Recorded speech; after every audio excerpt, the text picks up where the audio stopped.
I am Ferdinand Marcos, and I am the President of the Republic of the Philippines. I stand today on behalf of 110 million Filipinos. That this is an important part of the budget briefing. The GAA, the General Appropriations Act, is arguably the most important piece of legislation every year. At kasama po ito, ang pagtatanong at pakikinig po sa sagot po ninyo ay napaka-importante pong input sa aming pong trabaho. So, yun po, kami po ay, we will proceed to ask questions. Madam Chair, my answer for every question will be I will forgo the opportunity to defend the budget of the Office of the Vice President through a question and answer. And I will leave it to the House to decide on the budget submitted. So, magsasayang tayo ng oras dito, paulit-ulit yung sagot. That is acceptable to us. Unless I hear any objection, that is acceptable to us. Okay. Because it is, I believe, karapatan din po ng bawat Pilipino na marinig po nila ang katanungan po ng 17 po na nakalista sa ngayon. Tama. Palagay ko, kung meron pong dadating dito, baka tumagdag po. Pero marami pong issues na hinaharap po tayo ngayon. Kayo po mismo, nakikinig po kami sa inyong speech po kanina kahit na hindi po siya related po sa ating budget. See? Marami pong na-spark na mga tanong, kaya palagay ko, kaya nga sinabi ko kanina, ilimit natin ang mga tanong tungkol sa budget. So, yun po. So, kung kayo po ay binigyan po namin ng pagkakataon na i-share po ang insights, kami rin po ay magsasabi din po ng aming mga katanungan. Go, Congressman Tiambo. Deputy Minority Leader, Dapat lang. Madam Castro, may now proceed. Hindi siya VIP, no? With all due I respect, will not Madam Chair. repeat my question every time, my answer every time there is a question. May I seek permission that every time there is a question, that is my answer. Madam Chair, I will call you and you can do as you please, Madam Chair. But I will recognize you. Okay. And then, Madam Chair, may I be given the opportunity to explain why I will not and I will forgo the opportunity to defend the budget in a question and answer in the committee and leave it to the House of Representatives to decide on the budget submitted. Madam Chair, Ayaw niya matanong, guys. kasi po tapos na ang presentation time kanina. So that was the opportunity for the resource person para magsalita. So Ayaw now niya we have talaga formally eh. entered the interpellation period. So mas mainam po na pakinggan na ng Vice Presidente ang tanong na ating mga House members. Tama po. So, the Chair agrees with the Honorable Nako, Manuel. madam. We will proceed Magiging with, professional ka din. the question and Excuse me, Madam Chair. Point of order. please wait to be recognized, sir. So, we will proceed That's my at this point point. of order, Madam Chair. And what is your point of order? May we know the rule on which your point of order is based? The Honorable Bautista, may we know the rule on which your point of order is based? Because the Vice President already manifested that Kindly, sir, present the rule so we can rule accordingly. What is the rule on which your point of order? What is the point of order first and the rule on which this is what's the based? point of order also of Congressman Raul? If you will question Yes. me my point of order, you have to also to question the point of order of Congressman Raul. So we will make the Honorable Manuel repeat his point of order and the rule because this is clear based on the rules that we approved during our first hearing relating to the budget. So please repeat that. Madam Chair, ang point of order natin ay bata yun sa paano ang rules of procedure natin sa Committee on Appropriations na after mag-present ng ating mga resource persons, they are given time, kung may slide sila, may video sila, may speech sila, nasa kanila po yun. And after that, ay magpo-proceed sa questions ng ating mga mambabatas. So yun po yung established rules natin sa Committee on Appropriations na supposedly alam din ng lahat ng mga members natin. So kung iniiba natin yung format, yan ay pagbabali dun sa established rules ng committee, Madam Chair. Rule is rules. Madam Chair, So, excuse me, Madam Vice Yes, President, there's a point of order that was raised, so we have to first rule on that. Huwag yung gawing So there's VIP yan. a procedure that we have to Sinusundan follow. ng taong bayan Can I yan, just say no? that this is not part of the presentation? This is an explanation of my answer. No, but there is a Diba? point of order which we will have to first decide upon. Ay, ayaw niya Pasensya na matanong. po. So there's, are you objecting to the ruling of the chair? Bakit the pa Honorable- pag sa budget What is that?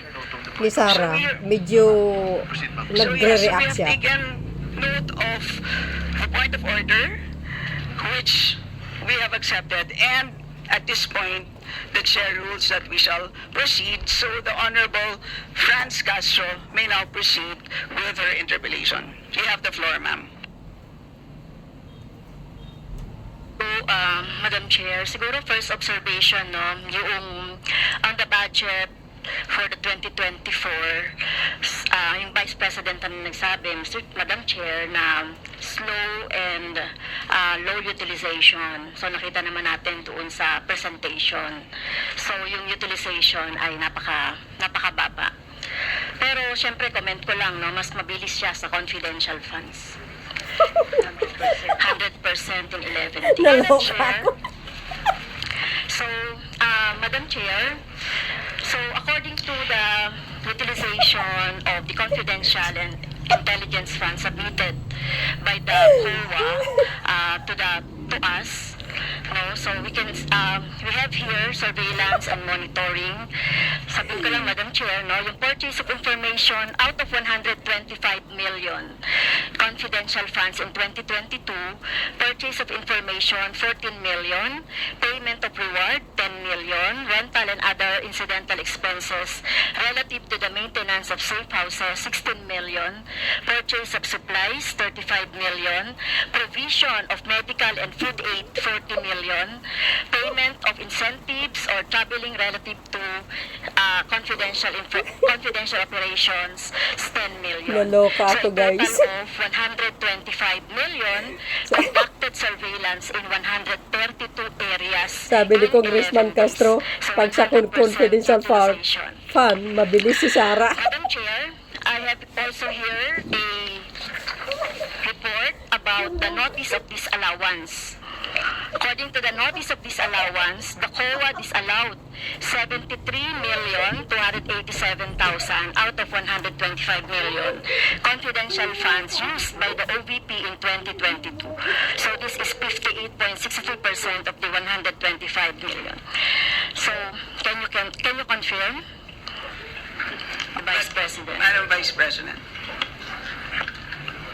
Madam Chair, since you allowed her a snide comment, you will allow me a snide comment as well.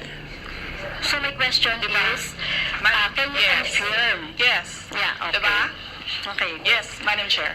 So, Before you proceed, may I remind both our guests and our resource You should have persons reminded her to when she said the refrain line, diba? I from- called your attention, Madam Chair. You did not recognize me.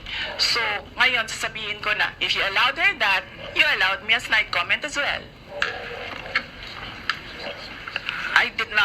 I don't recall hearing a snide comment, Madam Vice President. Ang snide comment, that's a matter of judgment. So please proceed Secretariat, please Madam proceed, Chair, ma'am, I would like the with your- Secretariat to repeat the first 3 lines of the comments. point of order, Madam Chair. Point of order, Madam Chair, kasi parang... So let's please proceed with the answer. Point of order, Madam Chair. Madam Chair, kasi parang siya yung nagpe-preside eh. Yes, May that's ganun why talaga you- ang buhay, ma'am. Kasi inuutusan Madam mo Vice yung President, Secretariat secretariat natin sa Committee on Ganyan talaga. Appropriation. Yes, Para some mag-ano, diba? please, So, yes, okay, thank you, Madam Madam Vice Chair. President, please proceed with the response. There's a question. Please proceed with the response.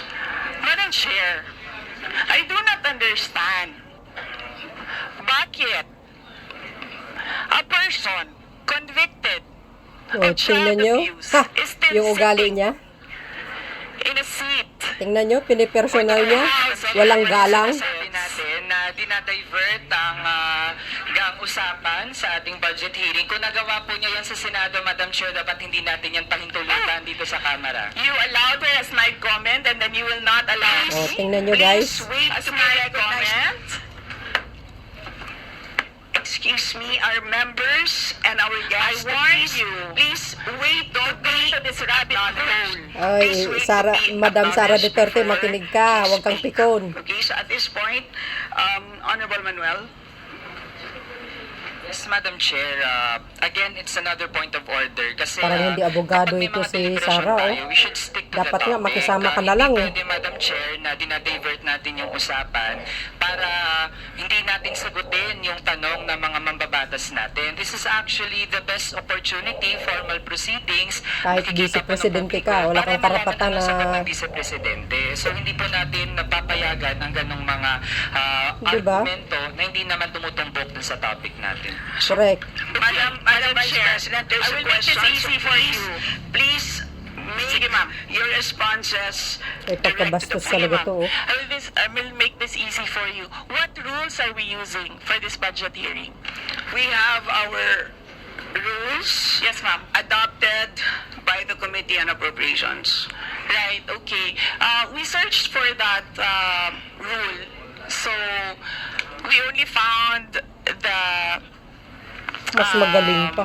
the general rules. So we have a copy of the rules for the budget hearings. Well, as far as I'm concerned, mas importante ang rules para sa amin. Kayo po, ang kailangan nyo lang marinig is yung acknowledgement for you to begin to speak. Yun lang po ang pinaka-importante para sa guests. Sa totoo lang po. Yes, ma'am. So, ang pinaka-importante, yes, you may proceed. At saka po yung adjournment. Yun lang po. Yung termination po. Yun ang pinaka-importante lang po. For the rules, yun ang ay importante para sa members. But we may provide the copy to you. Yes, ma'am. So please proceed and answer the May we question. request a copy? Yes, yes, absolutely. But Yes. please, there is a question. She doesn't know. And do you want Diba? us She to repeat doesn't know the question? legislative process, And we will guys. not penalize you all the Because time. I ang don't karanasan niya, need to mayor repeat lang. the facts from the notice of disallowance. I don't need the Ay, ito talaga si Sara. Madam, makisama ka na lang para mabigyan ka ng budget. Of disallowance, I believe. Yeah, tama, Madam Chair. So, according to COA, the notice of disallowance is amounted to 73,287,000 out of 125. At ito po, Madam Chair, yung mga breakdown Kaya ng mga nga, eh. disallowed na mga na mga purchases. So, Walang reward alam ito. payment of 10 Hindi pwede ito million. maging pangulo, guys. Payment of rewards, various goods, 34.857 Nakakahiya. million. Payment of rewards, medicines, 24.93 million. Tables, chairs, desk, computer, and Guys, printers, sa totoo lang, 3.5 million. So, dapat makisama na lang ang siya. question, Madam Chair, Lalo siyang so, babagsak yung sa letter A, rating B, and pag C, ganyan ang so ugali nakita niya. naman natin ang Ay, ewan ko sa joint- inyo.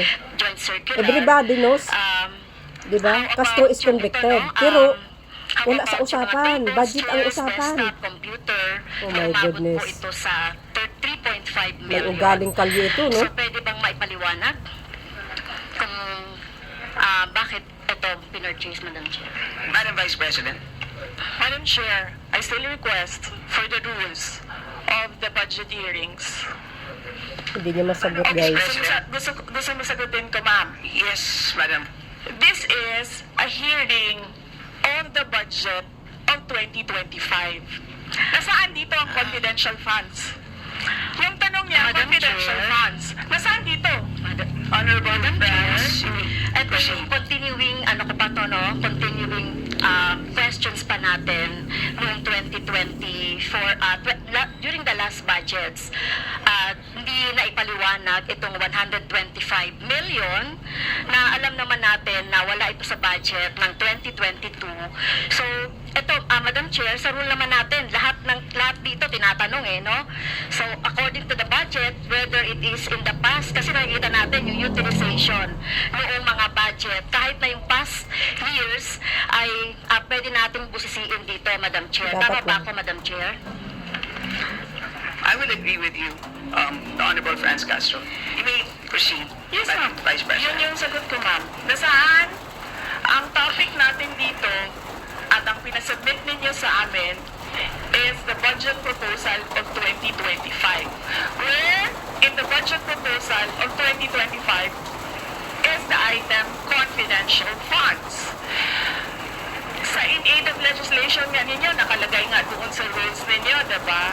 The discussion should be germane to the topic. Ayaw niya matanong. The topic is a 2095 budget proposal.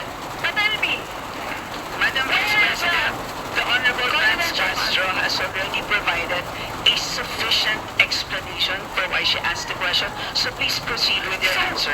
Madam Chair, It's a very why are we simple discussing question. the budget of 2023 and 2024? Honorable Franz Castro. So, kung ayaw niya sagutin, Madam Chair, so let me go through na lang with my question. Kasi related naman ito. Remember, Madam Chair, yung 125 million na ito ay hindi ito maipaliwanag, no? Dahil nga confidential no? Nagtago sa word na confidential. Paul, yung 125 million na ito, Madam Chair, kailangan ito na mabusisi at kailangan ito maipaliwanag ng OVP. Kaya hindi tayo pwedeng questionin ng mga rules, questionin ng mga topic, etc. Dahil related din naman talaga ito sa budget, Madam Chair. Madam Chair. Yes, you may proceed. I request that the chairperson of the Finance Committee preside over this hearing. Madam Vice President, with due respect, you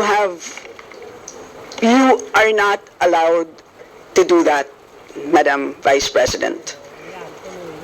You are not allowed to introduce any motion. You are a resource person in this hearing, Madam President, Vice President. I requested as your resource person, I requested So the your request chairperson is of the denied, committee. Madam Vice President. Just please answer the question. The issue on confidential funds falls squarely within our discussion of your 2025 budget. Narinig mo yung sinabi niya, ma'am? So please proceed. Nakikinig ka sa kanya kanina? Absolutely. Walang rules dito. Please proceed and answer the question. It's a very simple question. Diba? Please explain the specific spending on those items that she enumerated, amounting to a total of, Honorable Franz, do you want to amounting repeat to a that? total of 73.287 million. So, dahil may notice of disallowance, so ibig sabihin, Madam Chair, illegal ito at not in accordance with the joint circular by the COA, the BM, and other related agencies. So kung ito ay dinisallow, so ibig sabihin, illegal yung paggamit nito. Madam Chair, nitong mga items na binanggit ko po, Madam Chair. You cannot allow a member of the House to just claim that it is illegal.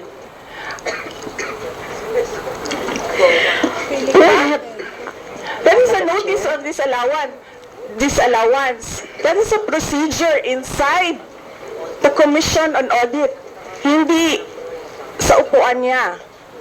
The Honorable Franz. Okay, thank you, Madam Chair. So, thank you for the explanation, Vice President. Okay, next. According to accomplishment report of OVP, it spent 10 million for payment of reward. So, Madam Chair, in 11 days, ilang tao kaya at magkano kada tao ang reward? In fact, COA disallowed the whole amount spent by OVP for payment of reward. Hindi ba, Madam Chair, questionable ito? Vice President. Madam Chair, the invitation letter that we received from the House of Representatives. Dear Vice President Duterte, the House Committee on Appropriations will hold briefings, hearings on the budget proposals of various departments, agencies, and corporations relative to the fiscal year 2025 National Expenditure Program as the basis of the fiscal year 2025 General Appropriations Bill. Nasaan? Sa presentation ko kanina, ang haba. Ang confidential funds. Honorable Franz Castro. Kaya nga tinatanong eh. Dapat kasi yan, si BP Sara, makisama kung ano yung rules yun ng sundin niya, mga kababayan, para mabigyan siya ng budget. Hindi yung parang nagmamalaki pa siya eh. So, hindi niya alam na sila ang nagbibigay ng budget na yan, yung house. Ay, nako, itong babaeng ito, sa totoo lang, lalo siyang masisira sa taong bayan sa ginagawa niya. Para siyang very important person, hindi porke vice president ka, ganyan-ganyan na lang ang asta mo. Ay, nako, hindi rin nag-iisip ito, parang bata eh. Abogada pa Madam naman Chair, ito eh. point of order lang ulit, Madam Chair. Kasi kailangan lang nating ma-establish, I would assume hindi naman po pinanganak kahapon ng ating resource person. Practice po natin sa Madam House Chair, that is a bago snide po- remark. na para po tayo ay makapagtalakay ng budget na pinopropose para sa susunod na fiscal year, chine-check natin paano din gumagastos yung mga ahensya even in the current year and in the past year. Also, Madam Chair, Section 162, rulings as precedents, rulings on questions raised by members shall form part of the parliamentary practice of the House. At practice po natin since time immemorial na hindi lang po ang proposed budget yung tinatalakay. Kasi yung performance ay dapat bahagi din ng discussion. Yun lang, Madam Chair. Noted. Honorable Franz, could you kindly check if your mic works? Okay, thank you, Madam Chair. So yun po, no, yung sinasabi natin kanina, yung payment ng reward, the resource person can answer this. Questionable, tingin ko ay questionable ito. Okay? So, next, according to the accomplishment report, isa sa pinaggamitan ng OVP ng confidential funds ay yung provision of medical and food aid. This is not allowed under the Joint Circular number 2015-01 dahil kailan pa naging confidential fund ang pagbibigay ng ayuda. Or kung ito naman ay ginamit sa mga ginamit na tao, informant, in 11 days. So, paano kaya ginamit itong 40 million na ito, no, para sa medical and food aid in 11 days, Madam Chair? So yun yung tanong ko. Kung hindi ito ginamit doon sa mga aids, medical aid or food aid, pero paano kaya, Madam Chair, ginamit itong 40 million na ito as a medical and food aid ng ilang tao in 11 days? So, yun po yung tanong natin, Madam Chair. Madam Vice President. Madam Chair, the subject of this hearing is the OVP 2025 budget proposal. We do not have an item of confidential funds in the OVP budget proposal. Honorable Franz. So, may I continue, Madam Chair? Isa sa bumubukol na confidential fund ng OBP noong 2022 ay nasabi ko na, Madam Chair, yung medical and food aid at saka yung mga purchase of supplies. According to the accomplishment report, the OBP spent 40 million for medical and food aid in 11 days. So, ang ibig sabihin nito, Madam Chair, konting math, tumapatak na 3.64 million kada araw ang gastos, no, para sa food and medical aid. So hindi natin maintindihan, Madam Chair, paano ito ginastos in 11 days, no? 3.64 million kada araw dito sa item na ito. Madam Vice Do you want to President. comment? Madam Vice President. I did not call you, ma'am. It was Representative Arroyo who called you. The chair would like to remind both the resource persons and the members to please wait to be acknowledged before you speak. Yes, ma'am. Yes, so Tinawag you mo mean, ako. yes, For what, ma'am? to respond. Bastos, may pagkabastos ito, guys. So any comment, Madam Chair, dun sa sinabi natin, based dun sa accomplishment report, so kung gagamitan natin ng konting math, 3.64 million kada araw ang gastos para sa medical and food for 11 days. For how many people ba ito? Madam Chair, the topic and the invitation of the House of Representatives to the Office of the Vice President for this hearing is the 2025 Kasama budget na- proposal. Guys, kasama There is na no po doon. Kasama na po doon yun. confidential funds in the 2025 budget proposal. For the information of the body, the letter that we sent, our Madam Vice President, reads as follows. In the second paragraph, we noted the following topics to be discussed. Item number 3 is comparative budget allocation and utilization rate from fiscal year 2019 to 2023. That's item number 3. So I can provide you copies of the letter. So clearly, confidential funds spent in 2022 falls squarely within that. So yes, Honorable Francie, may proceed. Yes, Madam Chair. So, mukhang hindi na tayo sasagutin ng hindi na ako sasagutin ng ating Vice President. So, sa bawat sagot kasi na ganyan ng ating Vice President, for the record, since ayaw magpaliwanag ang VP, so ibig sabihin nito, yung paggastos ng 125 million ay na pera ng taong bayan ay hindi maipaliwanag. So, yun lang, Madam Chair, kaya hinihiling natin sa Vice President o OVP na kailangan na maipaliwanag itong mga sinasabing item dito. Anyway, Madam Chair, sa kanila naman ang galing, no, yung utilization of confidential and intelligence fund. And of course, ito lang naman ang hawak ko din dito, yung notice of disallowance. Kaya gusto talaga nating maintindihan, Madam Chair, kung ang notice of disallowance ay, so syempre, papaliwanag pa nila yan, kung paano, di ba? So, kailangan malaman din ng taong bayan na sila yung nagbibigay ng pondo para sa operations ng OVP at lahat ng mga agency. At kailangan yung maipaliwanag. So, hindi pwede yung ganyan na yung tactics na ganyan na parang parang sorry for the pusit, na kapag nasusukol na ang pusit ay nagaano ng maitim na tinta. So, ayaw natin ng ganun, Madam Chair, kasi yung atin namang pinag-uusapan dito ay budget. No? So, wag naman mag-ugaling pusit ang Office of the Vice President. Madam Chair, may I point of information only, Madam Chair? May I?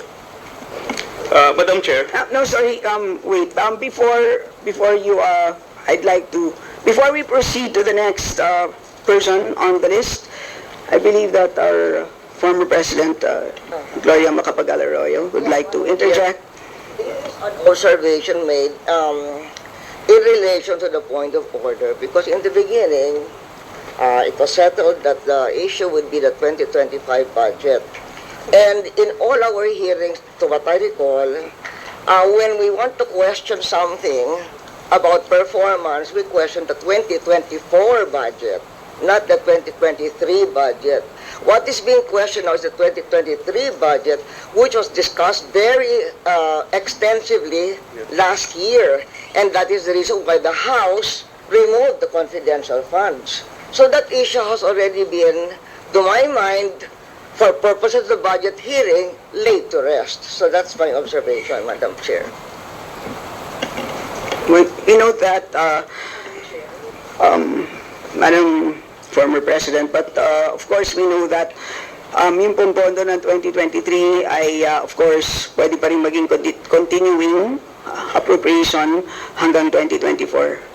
So in the same way, 2022 pwede maging continuing pa rin 2023. At alam din po natin, last year pinagdebatihan po natin ng matindi itong 2022 confidential funds. And in fact, we left a homework for the COA. Sinabi natin sa kanila na kailangan nilang tapusin ang audit by November, I believe mid-November of last year.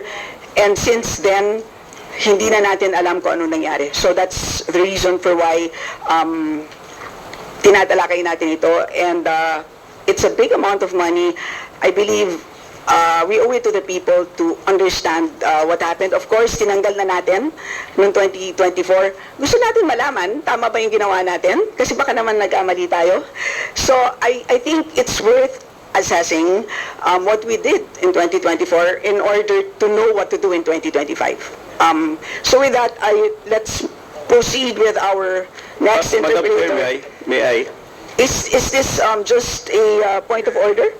Not a point of order, but We will I'm only, just we will, you may want wish to to say a be, rejoinder of what you may wish to be, unless it's a point of order, you may wish to be listed.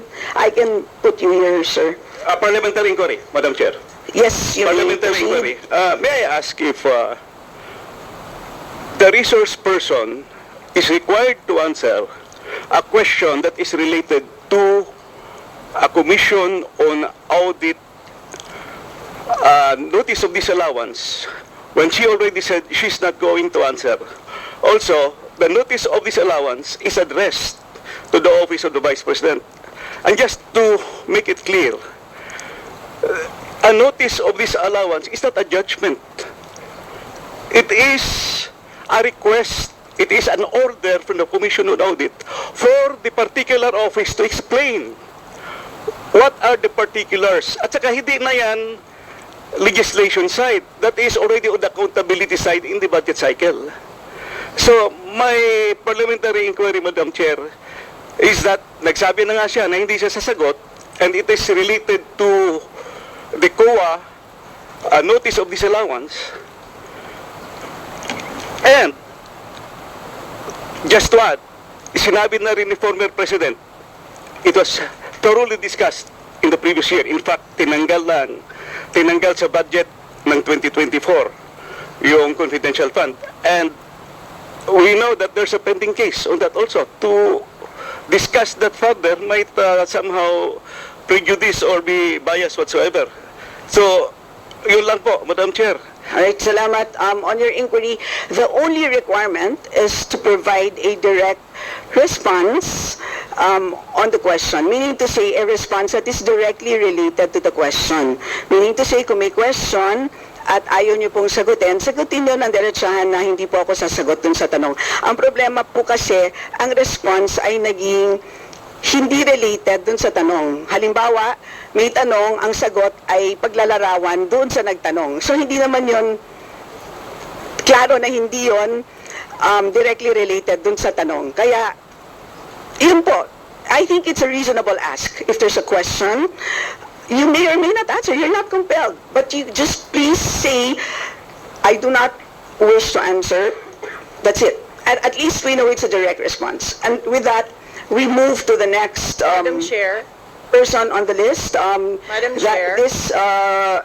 Madam Chair, hindi na po tayo matatapos. Yan ang sinabi ko sa iyo kanina. Ayaw mo maniwala sa akin eh. Aabot talaga tayo ng bukas dito. Diba? Madam Chair. Is this an inquiry regarding What he said. Yes, and Yes, please, ma'am. I remind also our Yes, ma'am. resource persons to please act in a respectful manner. Pasensya na po, hindi po kasama sa poder ninyo ang pagpa-fire ng presiding officer ng hearing na to. So yes, you may So proceed if po. you allow members of the House of Representatives lines like what you just said, like proceed, bakit mo ako kinu-crucify for saying a fact that somebody is convicted of child abuse sitting in the chair? Proceed, and then I cannot fire the presiding chair. So bakit? Yes, Bakit napaka one-sided nito, ma'am? noted po. Dahil ba madami kayo dyan sa kabila at nag-iisa ako dito? We note all your comments, ma'am, and let us now proceed. Thank you, Diba? ma'am. Thank you, ma'am. Madam Chair, point of order. Yes, the Honorable Benny Abante. I just came in and I hear this. We're not talking about the budget, we're accusing each other here. I'd like to find out from the resource speaker if this is the kind of hearing that we're going to have. Sir, I am not the presiding officer of this hearing. I know, Yes, sir. but the thing is, you're asking questions, Madam Chair. The resource speaker does not have any right to ask questions. Or do you have? Where is that Madam Vice in your President, rules that Madam Vice a resource President, person this is a cannot budget hearing. request for clarification? Some order, please. Some order, please. Yes, Honorable Benny Abante, you may proceed. I'm just asking a question to our resource speaker, you know, because she's asking a question and she's accusing some of the members of this committee. I just would like to find out if we are the ones that have the right to ask questions and her right is to answer the questions of the committee. Okay, so we Yun lang po sa akin yung point of order, Madam Chair. Yes. I think you understand me, Yes. Madam Vice President, am I right? No, sir. I'm gonna ask the chair to ask you to clarify what are my accusations. Yeah, please wait to be recognized, ma'am. Pasensya na po. So again, I'd like to remind our resource persons that you are here, you're invited to answer, to present, and you've done that. Thank you very much. And at this point in time, you're here to respond to the questions of our members, and we request you to please respond in a direct way. So, with that, I'd like to recognize from the majority the Honorable Milagros Aquino Magsaysay. You have the floor, ma'am. Thank you, Madam Chair. Magandang hapon po sa ating lahat, sa ating committee chairperson at sa aking mga kasama sa Kongreso at ganun din po sa ating mga panauhin mula sa OVP sa pangunguna ng ating Vice President, Sara Duterte, Carpio at iba pang sangay ng gobyerno. Madam Chair, meron lang po akong dalawang maikling katanungan na nais kong mabigyan ng linaw. Ang una ay nais kong itanong sa OVP kung meron po bang mga programa ang inyong opisina patungkol sa ating mga minamahal na senior citizens at kung meron po, pwede po bang paki-furnish ang aking office ng listahan para naman po alam ko kung ano po ang isasabihin ko sa aking mga senior citizen na pakinabangan naman sa Office of the Vice President. Pangalawa po, sa COA, nais ko pong itanong para po sa mga hindi masyadong nakakaunawa, pakipaliwanag po kung ano ba ang ibig sabihin ng Notice of Disallowance at ano po ba ang ibig sabihin kung ang iyong opisina ay mabigyan nito. Yan lang po, Madam Chair, at muli magandang hapon po sa lahat. Okay, salamat. Let's begin with the first question, Madam Vice President.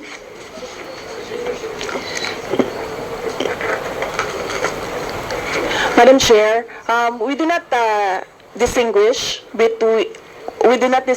for the recipients of our projects.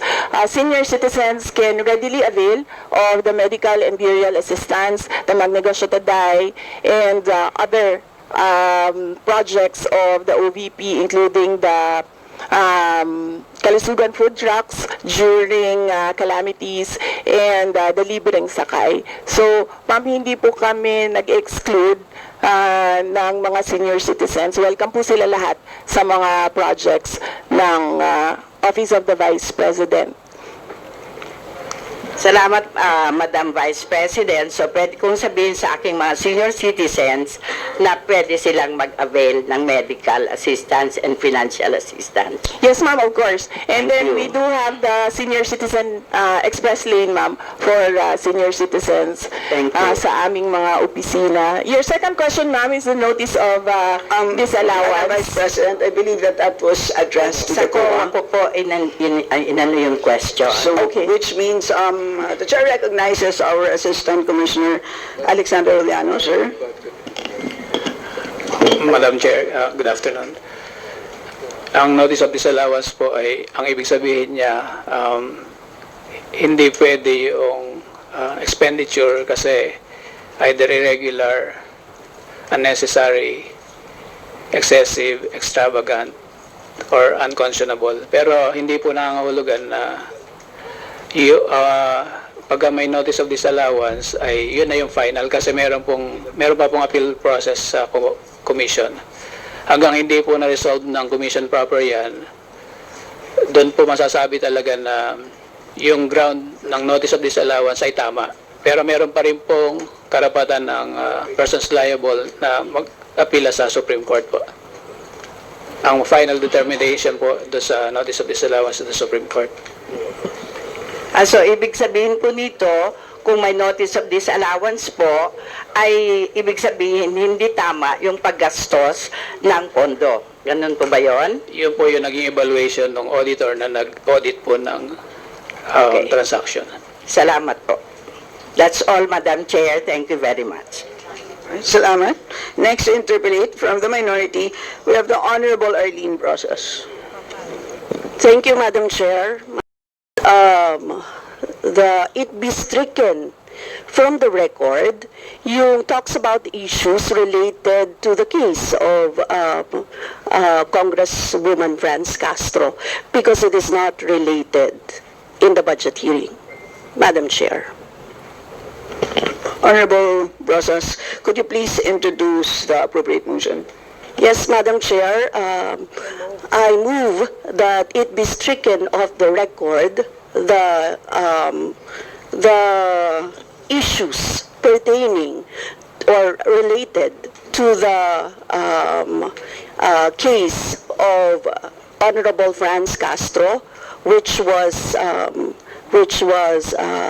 said by the resource person. Madam Chair. Okay. Is there an objection? Hearing none, the same is Objection, approved. Madam Chair. What is the objection? Objection is it is a fact that there was a conviction. Period, Madam Chair. And Yes, Madam Honorable Chair, I believe it is not related to the briefing and it is being appealed right now. So, Madam Chair, wala po tayo sa disposisyon para pag-usapan yun dito. And Madam Chair, ang hinihiling ko lang ay tanggalin yun sa record, Madam Chair. And it is very, I think it is reasonable to ask that of the committee, Madam Chair. right, given that there is an objection, we divide house. Before we divide house, the Honorable Gloria Macapagal-Arroyo. Madam Chair, before on my part, before I can decide on whether I will agree or join the objection, I've not heard of this case before. Can we know a little bit more about this case?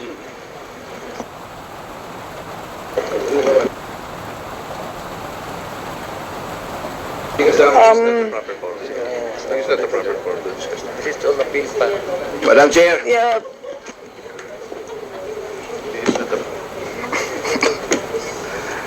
Before we recognize the Honorable Alvarez, I believe that this is not the proper forum to discuss the case.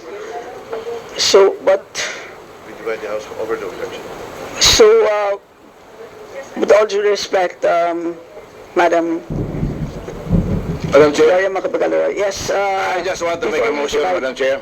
We need to rule on the motion. Just in line with the Office of the Vice President, talking about the case of Franz Castro and our Honorable Aaron Rosas, once that all the records about the utterances be deleted from this hearing, I also move, Madam Chair, that yung utterances ni Franz Castro na illegal yung disbursement, hindi siya dapat ang palawanag ng illegal. So I want to have that taken off the record. Thank you. Madam Chair, can I explain why I voted in the negative? okay, Just an explanation, Madam Chair.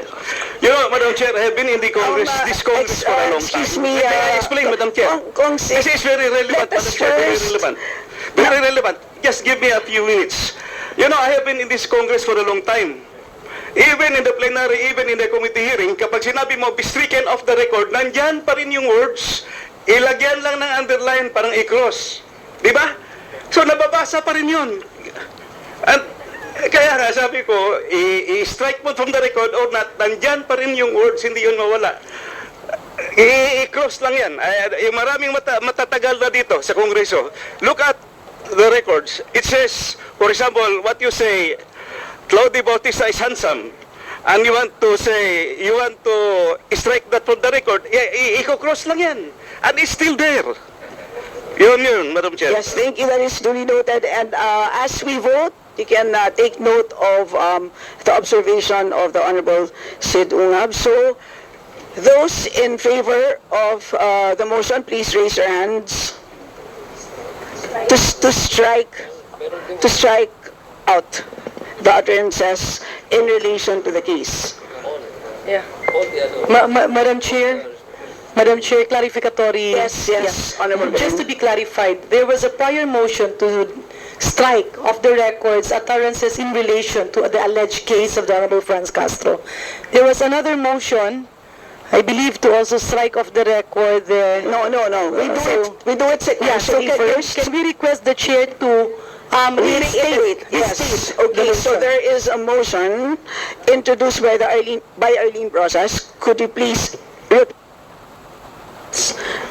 Madam Chair, may I move that the issues and the words pertaining to specifically to the case of Honorable Franz Castro be stricken off the record. It was made, or the utterances were made specifically by the Vice President, Madam Chair.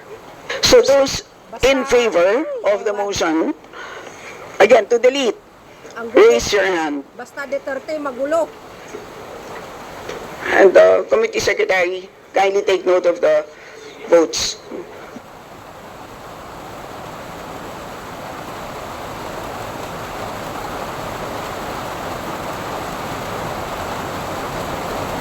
Alam mo, sa totoo lang guys, nakikita ko, Duterte magulo. Ha? Feeling guys? Feeling entitled. Nakakainis. Those who are not in favor of the motion, this time please raise your hands. Okay, so the vote. Nag-iisa lang. Okay, those in favor, 46. Those not in favor, 2. So the motion is carried.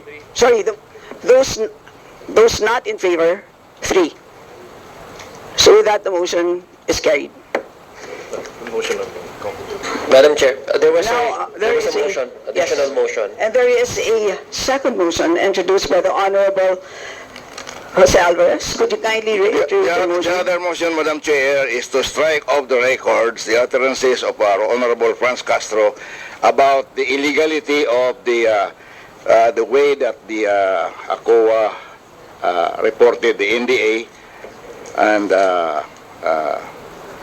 as far as she is concerned, she is not the final judge on whether that notice of disallowance already final or not. Thank you. Madam Chair, may I explain? Yes, Honorable Franz So, Castro. yung sinabi ko po, Madam Chair, kanina, on the comment on the notice of the disallowance worth 73.287 million, sinabi ko po, ito po ay illegal in accordance with the joint circular. Tama naman po, no? Kasi hindi ito tumutugma doon sa mga letters according to the joint circular. So, yun po yung tinutukoy ko, Madam Chair. Hindi ko naman sinasabing, wala naman po akong binanggit na final na ito, no? Sinabi lang natin na hindi ito in accordance with the joint circular, Madam Chair. Thank you po. And to Honorable Alvarez, is that the statement that you wish to be stricken off the record? Yeah, with the ones that she said that is illegal, because the notice of disallowance, the office of any government office has the right to appeal the decision of the COA, and before the exit conference on the appeal could be formulated, there is nobody guilty of any offense. I second the motion, Madam Chair. Madam Chair, was it objected to, the motion of Representative Alvarez? Kasi we can only proceed with the voting if there is... Is there any objection? Is there any objection to the motion of the Honorable Alvarez? Yes, I'd like to explain my objection, Yes, Madam please, Chair. the Honorable... I think nasa task ng ating committee secretariat to accurately quote and put kung ano talaga ang nasabi ng ating colleague. So, yun na po ang magiging batayan, and it's up to the members of the House and the public to appreciate kung ano yung mga nasabi. But I believe that the topic is really connected to our discussion right now, which is how the OVP used its budget and how it will use its future budget, Madam Chair. 1 minute suspension while we produce a transcript so I can read the exact statement. Right, 1 minute suspension. While we still have The budget briefing is hereby resumed. So the transcript shows the following statement by the Honorable Franz Castro, and I quote, "So, dahil may notice of disallowance, ang ibig sabihin, Madam Chair, illegal ito at not in accordance with the joint circular with the COA, DBM, and the related agencies." So yun po ang nasabi na statement na kung saan may word na illegal. So the Honorable Alvarez, what is your pleasure?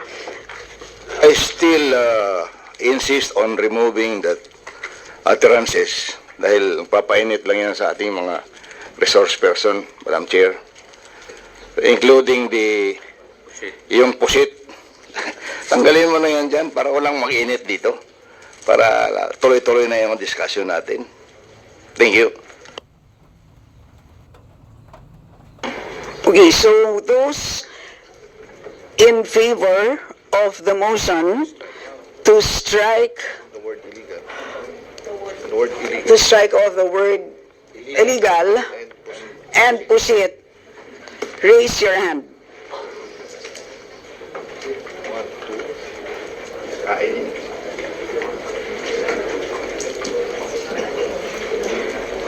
Comsec. Ano naman yung sinabi ni Sara na convicted si Castro? Supposed to be 11. Hindi niya dapat ano yun. And those not in favor, raise your hand.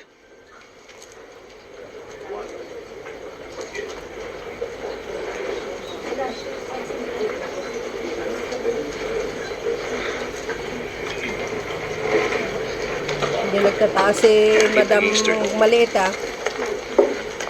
So the objection is overruled. So those in favor, 13. 13, those not in favor, 15. So the objection, the motion is overruled. Madam Chair, Yes. I also would like to make a motion that we strike on the record the statement of the Vice President. Nung sinabi niya, marami kayo dito, ako nag-iisa lang. I therefore move that the statement be stricken out the record. I so move, Madam Chair. Is there any objection? Madam Chair, this is not an objection. We are outnumbered. However, may I make this statement that kahit itatanggal yan, you can look back at the records, makikita pa rin kasi as I have said earlier, whatever sentence or sentences paragraph nandun, ilalagyan lang yan, i-cross out, mababasa pa rin yan ng future generations. Yes, thank you, the Honorable Unga, for reiterating a point that you made earlier. So please, everyone, please remember, it's a very important point. Madam So, anyway, yes, the Honorable. I'm sorry, Madam Chair, I stepped out to go to the restroom earlier, and there was a voting already being counted by the COMSEC, and the motion was to strike out, if I may recall it earlier, when Congressman Manong Pete Alvarez moved that the words illegal and the pusit should be striked out from the record. Madam Chair, I am the sponsor of the proposed budget for the OVP, and personally, I do not. I'm really saddened by the way this committee deliberation is developing and progressing. There have been so many words that are not supposed to be said in this committee deliberation. I hope for decorum, proper decorum. I hope for respect. We don't need to like each other, but we have to maintain respect between one another. So my vote is because I want a clean record where no words that would violate the decorum of this committee proceedings. I move that I vote for the striking out of the words pusit and the word illegal from the record, Mr. Chair. And let it be counted on the record, Madam Chair. So for the final tally, Madam Chair, I request the COMSEC to please update the counting. Thank you. And the final count is, I believe, 15 not in favor and 14. Oh, sorry. 14. Yes. 15 not in favor and 14 in favor. So the motion is overruled. But thank you very much, the Honorable Adyong, for reminding us on how we should all behave. It goes for all members as well as our guests today. Amen, sir. We've heard you loud and clear. So, salamat. Our next... I have a motion, Madam Chair. Oh, yes, I'm sorry. Is there any objection to the motion introduced by the Honorable Benyabante? Hearing none, the motion is carried. I would like also to manifest that I voted to strike the statements of my dear colleagues on the Vice President. I'd like you to know that. Right. Thank you. So the next to interpolate is from the minority. We have the Honorable Eileen Brosas. Yes, thank you, Madam Chair. Madam Chair, I have very simple questions, Madam Chair. I hope the VP can answer this. Can the OVP confirm that it requested and was granted the amount of 125 million for the confidential expenses for 2022 despite having no provision for a line item on confidential funds, Madam Chair? Madam Vice President. Ay, nakakatawa kayo. Madam Chair, that is the subject of Supreme Court cases. So, Congressman, Madam Chair, please proceed. Yes. Yes, Madam Chair, ang tanong ko lang po ay simple, no? Kung may provision, kung may line item o wala. So, Madam Chair, kung hindi po sinasagot, I will go on to my next question, Please Madam proceed. Chair. Maaari rin bang kumpirmahin ng OVP na ang 125 million confidential funds na nirequest nito noong 2022 ay ginamit lamang mula December 21 hanggang December 31, 2022, Madam Chair? Madam Vice President. Madam Chair, that is a subject of Supreme Court cases. Yes, Madam Chair, obviously, ayaw tayong sagutin, Madam Chair, kasi, Madam Chair, pera ng taong bayan ito, Madam Chair, no? Yun po yung nakalagay dito. At karapatan na malaman ito ng bawat isa sa atin, Madam Chair, it is a matter of public interest. At humihingi po tayo ng transparency and accountability kaugnay dito, Madam Chair. So, Madam Chair, kung hindi po sasagutin yung 2 questions ko, baka naman yung 3rd, Madam Chair, masagot. Ayon sa ipinasang accomplishment report, utilization of confidential and intelligence funds ng OVP, ginamit ang 125 million para sa safe implementation of OVP initiatives and confidence building. Ano itong safe implementation of OVP initiatives and confidence building? Ano po yung programa sa ilalim nito, Madam Chair? Madam Vice President. Madam Chair, the first two questions are exactly the questions that were submitted to the Supreme Court. The Supreme Court is the correct venue to answer those questions because there are pending cases there already. So, pangatlong tanong niya, that is, our answer, nakalagay doon sa aking opening statement, we cooperate with all the audit actions of the Commission on Audit. So, lahat yan, sinasagot namin sa tamang venue. Kinestyon kami sa Supreme Court, sumagot kami sa Supreme Court. Kinestyon kami sa COA, sumagot kami sa COA.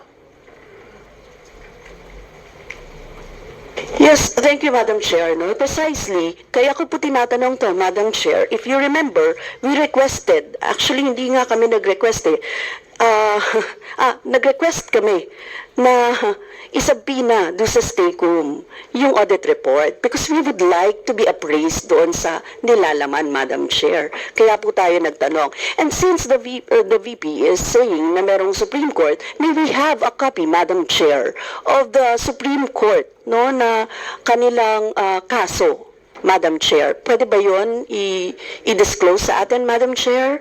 Please, do you have a copy of that, Madam Chair? Of course not. I am not the Supreme Court. They should request doon sa Supreme Court. The Honorable Arlene Brosas. Proceed, please.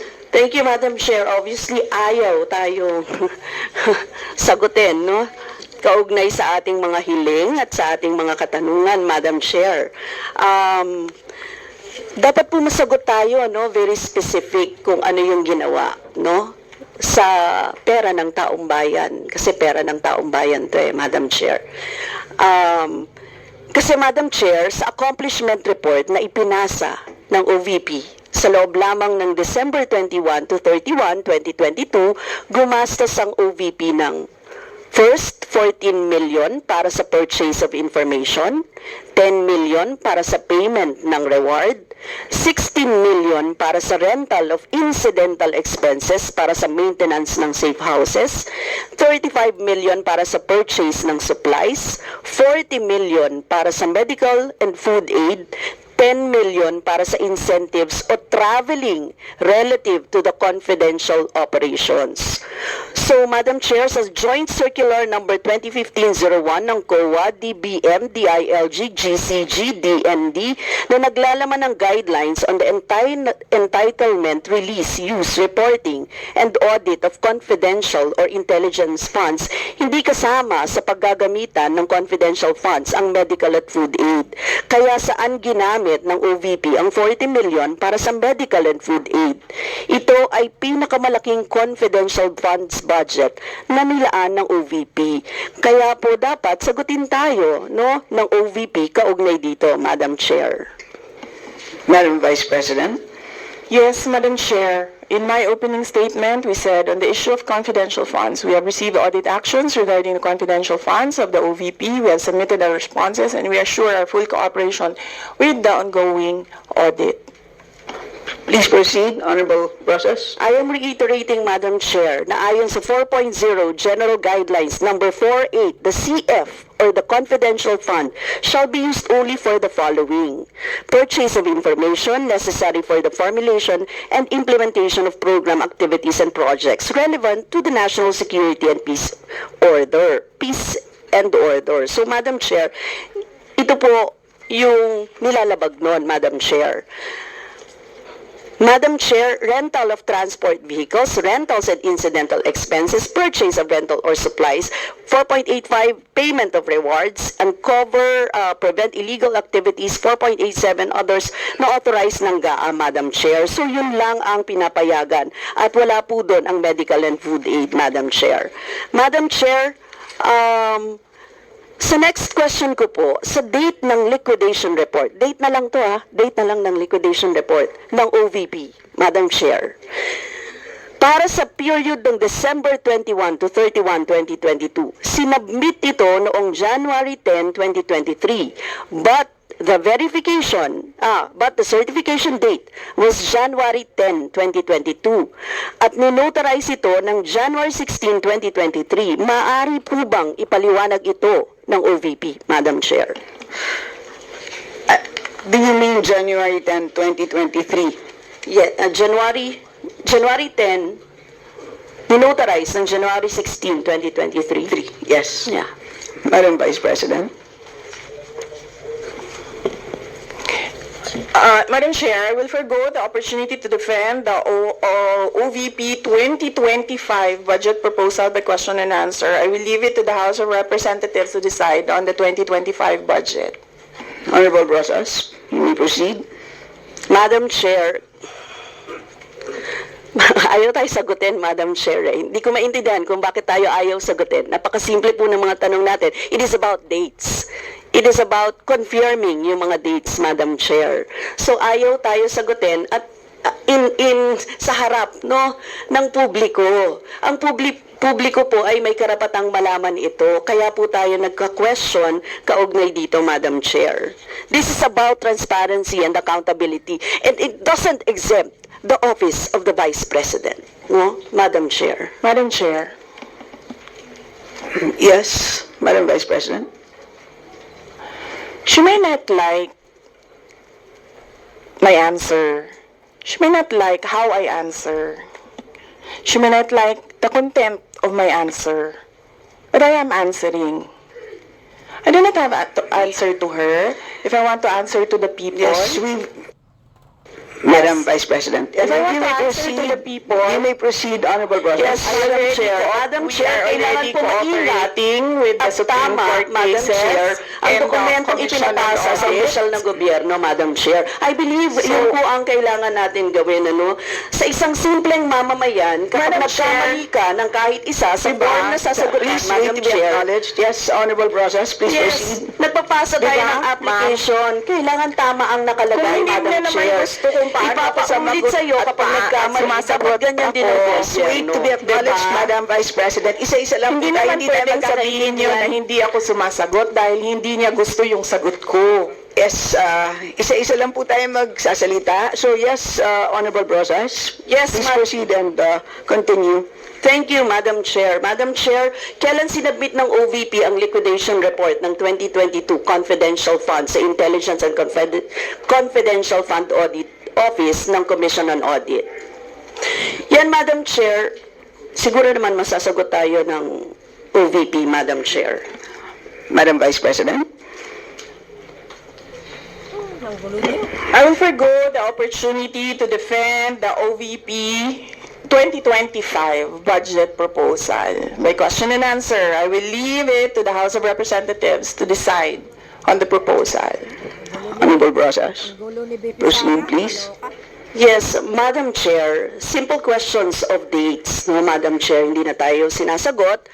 I don't think so nasasagutin niya tayo sa iba pa. So, Madam Chair, let me run down my questions sa iba pa. Madam Chair, yung pagtanong ko sa kailan sinubmit, tapos kung kaya, ibig sabihin yung liquidation report na dated January 10, 2023, it was only submitted to ICFAO on September 18, 2023. And Madam Chair, pinrocess ang confidential funds na ito noong 2022. Tatanungin ko rin sana kung aware ang OVP sa Joint Circular Number 2015-01. Kindly wind up. And Madam Chair, for the record, kasi Madam Chair, ang nakalagay sa item 6.2.2.7 ng Joint Circular, all cash advances for CF for the confidential fund or intelligence fund shall be liquidated at year-end, Madam Chair. So yun po yung reason kung bakit natin tinatanong kasi lumagpas. Ibig sabihin, di nagko-comply ang OVP sa deadline na nakalagay sa joint circular na dapat niliquidate na ang cash advance para sa confidential funds ng 2022 noong December 22 pa lamang, 2022 pa lamang. Yun po yung year-end niya. Pero nakita niyo naman January. So Madam Chair, those are simple questions na kayang-kayang sagutin ng OVP but never na sinagot ng OVP, Madam Chair. So, Madam Chair, sana man lang kahit paligoy-ligoy, hindi sinagot talaga Madam Chair. So, thank you, Madam Chair. Next to interpolate is... Madam Chair? Yes? Yes. Hindi po totoo yung sinasabi ni Representative Brosas na hindi ako sumagot. Hindi sumagot ang Office of the Vice President. We cooperated with the cases in the Supreme Court. There are 4 cases in the Supreme Court. And then we cooperated with all the audit actions of the Commission on Audit. Now, I will forgo the opportunity to defend the Office of the Vice President 2025 budget proposal by question and answer, and I will leave it to the House of Representatives to decide on the proposal. Madam Chair, last lang, Madam Chair. This is a Congress, Madam Chair. lang sa round 2, Honorable Brosas. Yes, sasabihin ko lang, Madam Chair, na proper forum ito para malaman natin ang lahat. This is a proper forum. Ang Kongreso po ang dapat nag-aalam niya. Thank you. Right, so next to interpolate is the Honorable Micaela Angela Swansing. Thank you very much, Madam Chair. Madam Chair, my line of questioning would be based on the different documents submitted by the Committee on, the Commission on Audit and Compliance to the subpoena Duces Tecum, as well as the accomplishment reports submitted by the Office of the Vice President. So, Madam Chair, I prepared a few slides for presentation to the committee. Madam Chair, may I request for the permission of this committee to show the slides on the screen? Committee Secretary, kindly upload. Kayo, guys. Madam Chair, given the volume of the documents, I have created this chart to summarize all the pertinent information with regard to all of these documents, summarized across the different quarters. First, I would like to highlight the number of days by which the 125 million pesos was spent across the 4 quarters. In the first quarter, it was spent within 11 days. That is the period of December 21 to 31, 2022.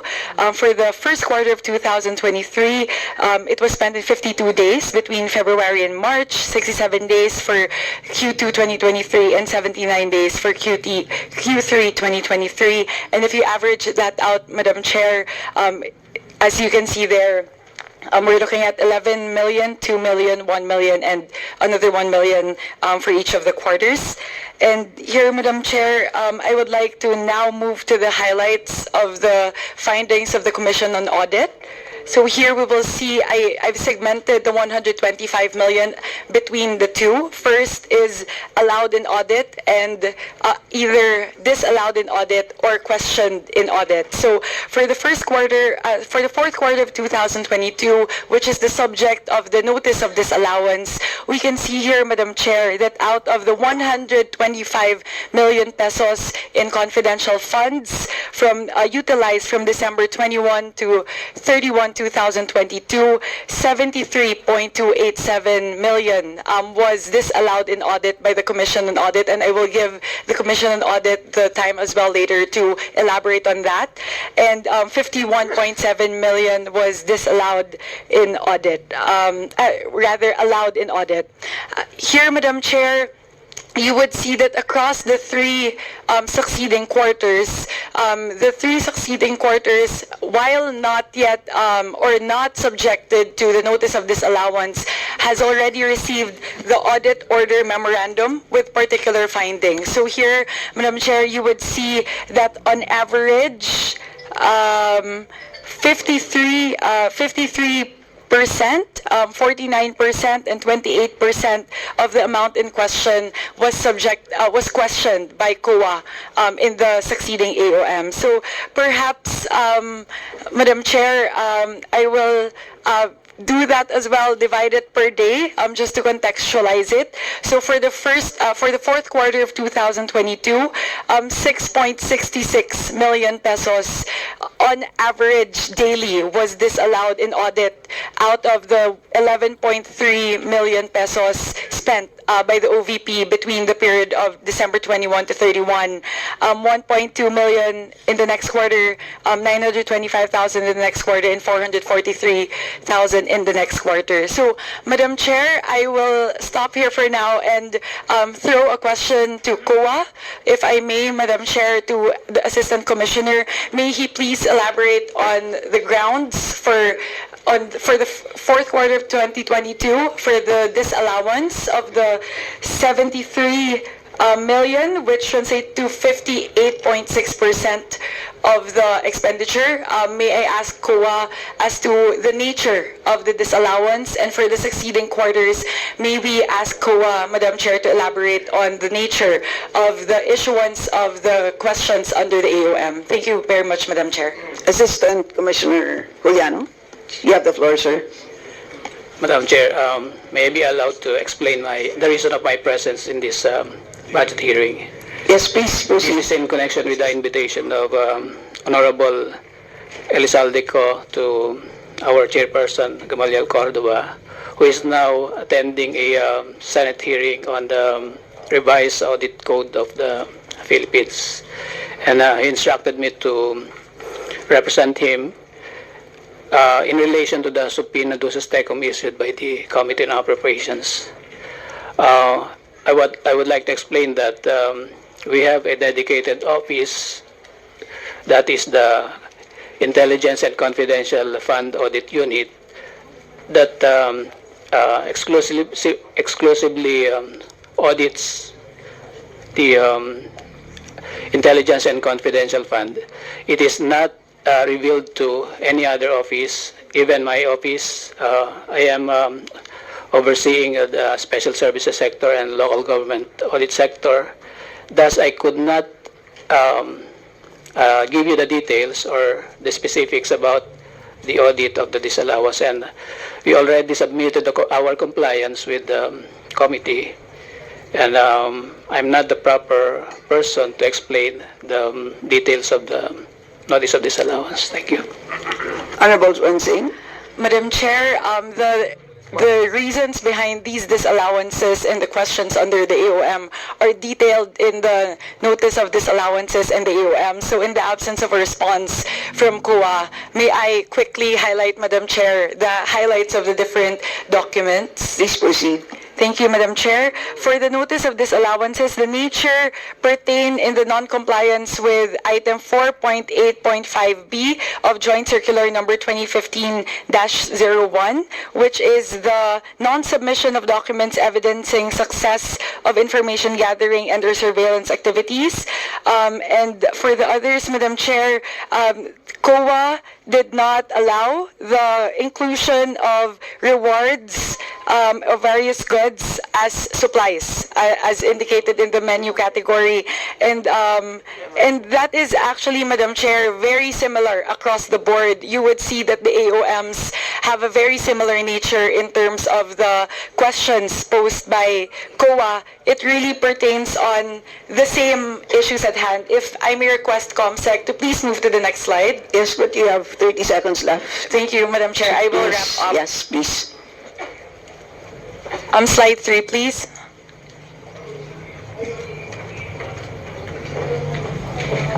Pakilakihan, please, COMSEC. Hala kayo, guys. Here, Madam Chair, as you would see across the board for every single one of the quarters in question, there seems to be a pattern, Madam Chair. Here you can see that the categories are the same in terms of expenditure across the different quarters, which makes sense given that there's a menu within the joint circular for the different categories through which the confidential funds may be utilized. But two things, Madam Chair, that I would like to highlight here. Given that there are differing number of surveillance areas for each of the different periods and the number of days, even though, for example, kindly wrap up. Sorry, Madam Chair, my laptop is freezing. Madam Chair, regardless of whether or not the number of areas surveillanced is 111 or the upper bound, which is 132, the pattern of spending seems to be the same across the different quarters. And also the line items questioned by COA in terms of, as you can see here, the ones in orange are the same. It's with regard to the payment of rewards, the provision of medical and food aid, and the payment of incentives and traveling relative to the confidential operation. So, Madam Chair, in this very heavy slide, all I would like to highlight is there seems to be a pattern. There's a pattern in terms of expenditure, regardless of the amount of work entailed, and the pattern as well in terms of questionable categories on the part of COA seems to be the same as well. And Madam Chair, just to close, last na talaga, Madam Chair, next slide. Next slide as well. Comsec, next slide, please. Madam Chair, just to highlight, in peso terms, in terms of percentages, in terms of the notice of disallowance for Q4 2022, siguro po mahalaga for us to contextualize it in terms of peso terms. So for Q4 2022, dun po sa pinag-usapan natin na 125 million pesos in confidential funds na nagastos po in 11 days. Sa bawat 10 piso po na ibinigay, ipinagkatiwala po ng taong bayan sa Office of the Vice President patungkol po dito sa confidential funds, 6 na piso po. 6 na piso sa 10 piso. Yung sa palagay po ng COA ay nagastos sa hindi tamang paraan. So, mahalaga po, Madam Chair, na makita po yon sa ganong konteksto. And looking at the percentages, it seems to be the same in the succeeding quarters. I would not preempt it, given that the audit is still ongoing. But in Q1 2023, that's 5 pesos out of 10 pesos. For Q2 2023, that's 5 pesos as well out of 10 pesos. At sa Q3 2023 ay 3 piso sa 10 piso. So ganun po, Madam Chair, it's important to ask for accountability given the oversight functions of the House as well.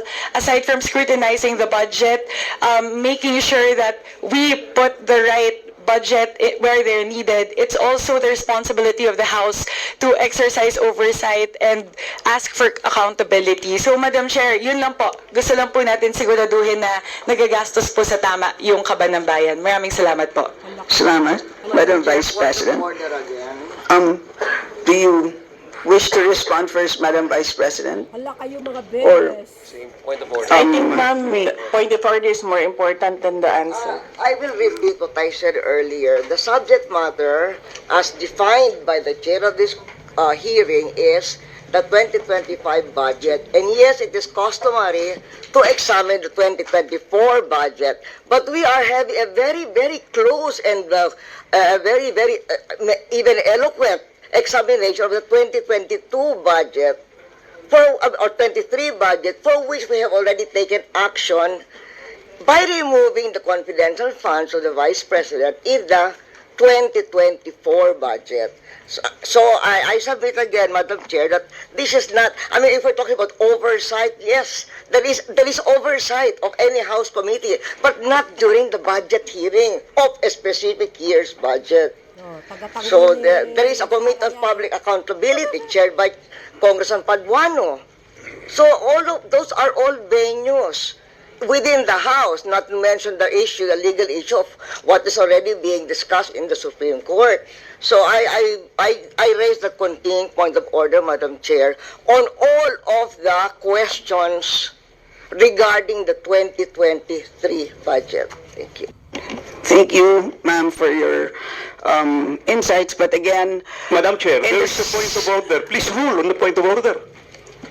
we have already, Madam... It is a must for the chair to rule on the point of order. There is a point of order, Madam Chair. The chair is speaking. I would like to request members as well to respect Yes, the Madam Chair, So that is the rules. The rule says if a point of order is raised, the chair will have to rule on the point of order. Yes, and the point of order is not to discuss previous years at kasasabi lang po natin, kaya nga gusto ko pong magsalita, kanina po, sinabi ko na, pinaliwanag ko na po, na ang previous years ay napaka-importante po.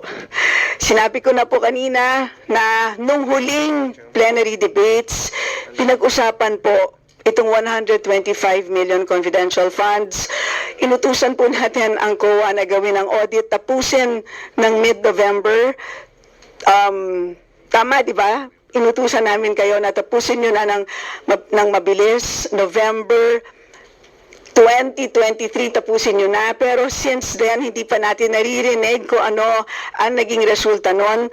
Umaksyon na tayo without even hearing from the COA what the findings were.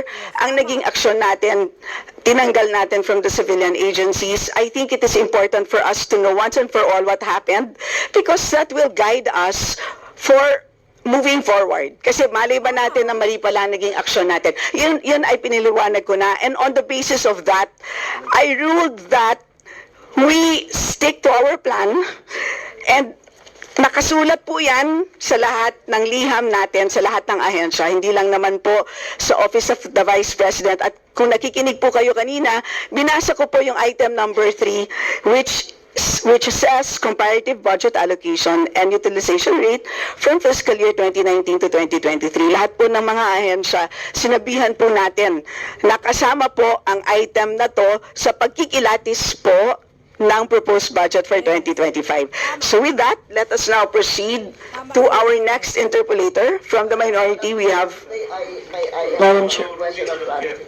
No ruling. Whether it is taken, not taken, or no ruling. It is not taken. And I reiterate the earlier ruling, which is not taken. So we proceed to the next interpolator. From the minority, we have the Honorable Raul Madam Manuel. Chair. I'm sorry, but we are now proceeding with it unless, yes. But there was a representative who spoke, so... Oh, you wish Yes. to... Yes. Yes, okay. So, yes, please, you may. Yes, thank you, Madam Chair. It seems that Representative Swansing was well prepared when she came, and she already knew the answers. In fact, she had this drama to ask the Commission on Audit representative here, but when he was not able to answer, she had the answer already to her question. So, Madam Chair, may I request that only representatives who have questions be allowed to speak? That is not a motion, that is a request to you as the presiding officer. Wala namang tanong eh. Yes, Madam Vice President, we note your request. And with that, we move on to our... I have a question of clarification. Yes, our Honorable your statement, Lawyer Macapagal-Arroyo, you please. quoted your letter saying that you want the utilization rate for previous years. It was not a letter asking for how the budgets were expended, especially on questions that we, as a House, decided on already last year. Yes, Madam, it says comparative budget allocation. So that phrase is interpreted as how the fund was used. So I hope that is a sufficient explanation. And with that, we proceed to our next interpreter. From the minority, we have the Honorable Raul Manuel. Thank you, Madam Chair. Madam Chair, kaya naman natin to ginagawa dahil bilang mga public officials, responsibilidad po natin ito sa taong bayan na nanonood po sa atin kung paano natin ginagastos ang pera ng taong bayan, Madam Chair. So, as to my question, since the Vice President also served as DepEd Secretary, in fact, wala po siyang separate basic salary nung siya ay DepEd Secretary, kaya actually intertwined din, no? Tumatagos yung role niya as VP and as DepEd Secretary. So I have questions, Madam Chair, dun sa confidential funds for 2023 ng Department of Education, and if the resource person would want to answer, andyan naman po yung opportunity na pinubukas sa kanya ng Kamara. So Madam Chair, can we confirm from the Vice President na nag-submit ng accomplishment report sa paggamit ng DepEd confidential funds for 2023 sa Senate President at sa Speaker of the House? Madam Vice President. Madam Chair, the Office of the Vice President and the Department of Education have separate mandates. the roles of the Vice President and the Secretary of Education are not intertwined. And Madam Chair, I cannot speak for the Department of Education as I am not the Secretary anymore. Again, Madam Chair, hindi pala DepEd pala ito, no? O sige, tanong mo si DepEd yan. Honorable Manuel, Madam Chair, iba na po ang DepEd Secretary natin ngayon na hindi naman nag-request ng confidential fund. Ang nag-request po noon as the DepEd Secretary ay ang Vice President. And Madam Chair, in all agencies, lagi ini-invoke national security, pag-target dun sa mga suspected na mga grupo. So, yung ganong tinake on na mandato, Madam Chair, kahit originally wala naman talaga yun sa OVP tsaka DepEd, tinake on ng resource person. Kaya ngayon, hindi dapat iwasan na sagutin din yun given ang tinake on na tasks ng resource person. Kasi Madam Chair, sige kung hindi po niya sasagutin, sa accomplishment report kasi for the first quarter of 2023, nabanggit po doon na yung confidential funds ng DepEd ginamit sa counter-insurgency program, prevention of recruitment by rebel and leftist groups among students and teachers. Meron din, Madam Chair, anti-terrorism programs, including the gathering of necessary information to implement peace and order within DepEd. Pareho din ang actual outcome tsaka ang kinlaim na accomplishments, Madam Chair, for second quarter and third quarter of 2023. So, gusto nating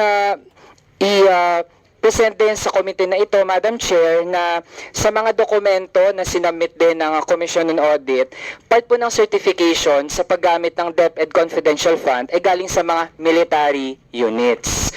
And Madam Chair, we have copies of those documents.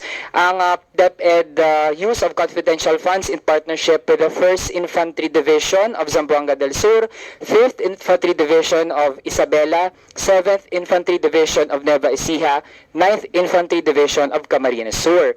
At ang mga activities nila, Madam Chair, ay mga youth leadership summits, yun po yung tawag nila doon, at mga information education campaigns. Now, can we present yung slide, Madam Chair? May pinipare po tayo as a sample sa ano yung mga pinapamahagi ng mga pamphlets sa ganitong mga di umano'y Youth Leadership Summit tsaka Information Education Campaign.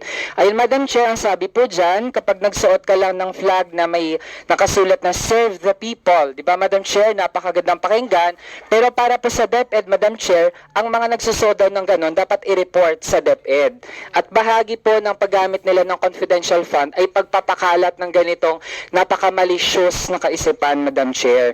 And given that we already have a Supreme Court ruling na nagsasabing nakakapahamak sa buhay na ating mga bata, mga kabataan, ang ganitong mga tipo ng propaganda, Madam Chair, it seems na para pala sa DepEd, accomplishment ang pagpapahamak ng buhay ng mga estudyante at ng mga teacher. In fact, under the now resigned DepEd Secretary, they violated their own order, Madam Chair. They have a Department Order Number 32, Series of 2019, ang sabi doon, Madam Chair, ay bawal, and I quote, schools shall not be utilized for military purposes. This includes the conduct of anti-insurgency information activities or such other related uses that may endanger the lives of learners and school personnel. So, Madam Chair, lumala yung education crisis, pero 30 seconds. Yun pa ang naging paggamit ng DepEd confidential funds, Madam Chair. Next slide, Madam Chair, so we can wrap up.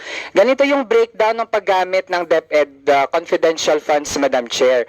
Kung mapapansin, gumamit lang for first, second, and third quarter. Tapos, Madam Chair, bawat quarter, pare-pareho yung amounts ng paggamit, 37.5 million pesos. And this is confirmed by the audit observation memo ng COA, Madam Chair.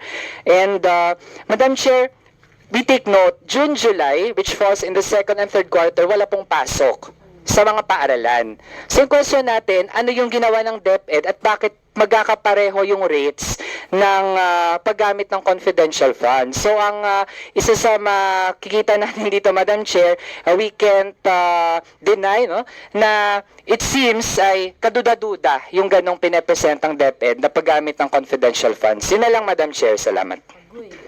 Madam Vice President. Yes. Madam Chair, the invitation for this budget hearing was the budget proposal of fiscal year 2025 of the Office of the Vice President. I request that the questions, Madam Chair, be related to the subject of the budget hearing, which is the OVP 2025 budget proposal. And Madam Chair,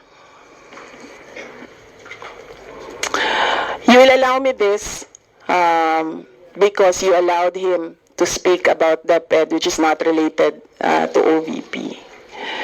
According to Kate and Ida, the former secretary of the CPP-NPA's Sub-Regional Committee 5, revealing concerning associations of Representative Raul Manuel with the NPA units in Southern Mindanao, alleging that he visited Madam Chair, point of order. Sitio Bolo, Barangay Daguhoy, Talainod, Davao del Norte in 2017. And his alleged connections with the CPP-NPA coupled with the recruitment activities involving Kabataan Party List. Rendell, who was missing for 11 months and came home point of in a order, Madam Chair. So, and came home in a coffin. Yung sinasabi po ng ating Vice President ay allege. So, ang ibig sabihin niyan, marites or galing yan sa chismis. Yes, ma'am. Hindi natin Galing po pwede, ito sa Madam NPA Chair, i-allow ang Office of the Vice President. Let Chair rule. So, yes, we will take note of the request of our Madam Vice President. Let's stick to our topic. Okay, so with that,